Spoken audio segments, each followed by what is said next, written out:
سامعین اکرام السلام علیکم ورحمۃ اللہ وبرکاتہ۔ امید ہے آپ سب خیریت سے ہوں گے۔ ایک روایت میری نظر سے گزری جو دل کو بھا گئی۔ رسول اللہ صلی اللہ علیہ وسلم جب معراج شریف تشریف لے گئے تو رسول اللہ صلی اللہ علیہ وسلم نے وہاں پر ایک جگہ لکھے ہوئے دیکھا کہ صدقہ کرنے والے کو 10 گنا ثواب ملتا ہے، جبکہ قرض دینے والے کو 18 گنا ثواب ملتا ہے۔ رسول اللہ صلی اللہ علیہ وسلم جبریل امین سے پوچھا کہ اس کی کیا وجہ ہے؟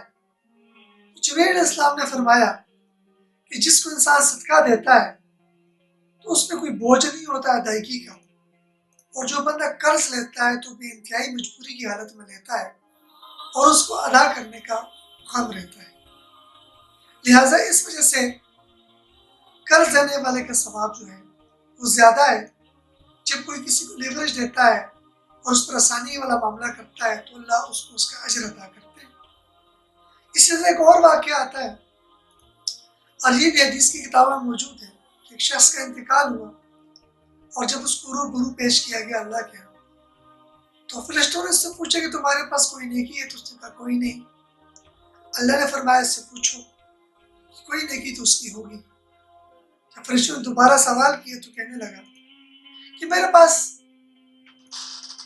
ایک جو عمل تھا جو میں کیا کرتا تھا وہ یہ تھا کہ میں بڑا مالدار تھا، میں لوگوں کو قرض دیا کرتا تھا اور میں نے اپنے کارندے مقرر کیے ہوئے تھے اور میں نے ان کو یہ بات بتائی ہوئی تھی کہ اگر کمزور اور تنگ دست آدمی ہو تو قرض کا مطالبہ نہ کرنا، اور جو شخص میرا قرض واپس کر سکتا ہو اور نہ کرتا ہو تو اس کی بھی پردہ پوشی کرنا، کچھ نہ کہنا۔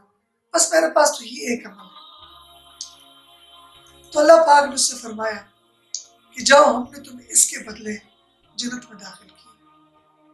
تو اس پیغام سے آج ہمیں یہ پتہ چلتا ہے ان روایات کو پڑھتے ہوئے سنتے ہوئے کہ اگر ہم نے کسی کو قرض دیا ہوا اور ہماری استطاعت ہے، ہم جو ہے اس وقت دینے کے قابل ہیں، اور جن کو دیا ہے وہ تنگ دست کمزور ہیں تو ان کو قرض کا مطالبہ نہ کریں ادائیگی کا، اور ان کو لیوریج دیں، ان کے لیے آسانیاں کریں، ہو سکے تو ان کو چھوڑ دیں۔ تو اس حدیث کی خوشخبری میں ہم بھی داخل ہو جائیں گے۔ کیا پتہ ہمارا کوئی عمل کام آئے نہ آئے، لیکن یہ عمل قیامت کے دن ہمارے کام آ جائے اور ہمیں جنت میں لے جانے کا سبب بن جائے۔ اللہ پاک ہم سب کو عمل کی توفیق عطا فرمائے۔ وآخر دعوانا ان الحمدللہ رب العالمین۔ مرنے سے پہلے ایک ایسا کام کر جائیں، اللہ نبی کی باتوں کو عام کر جائیں۔ آئیں آپ بھی اس ٹیم کا حصہ بنیں، ہمارے چینل کو لائک کریں، سبسکرائب کریں، کمنٹ کریں، شیئر کریں اور بیل آئیکن کو ضرور دبائیے گا۔ جزاکم اللہ خیرا کثیرا۔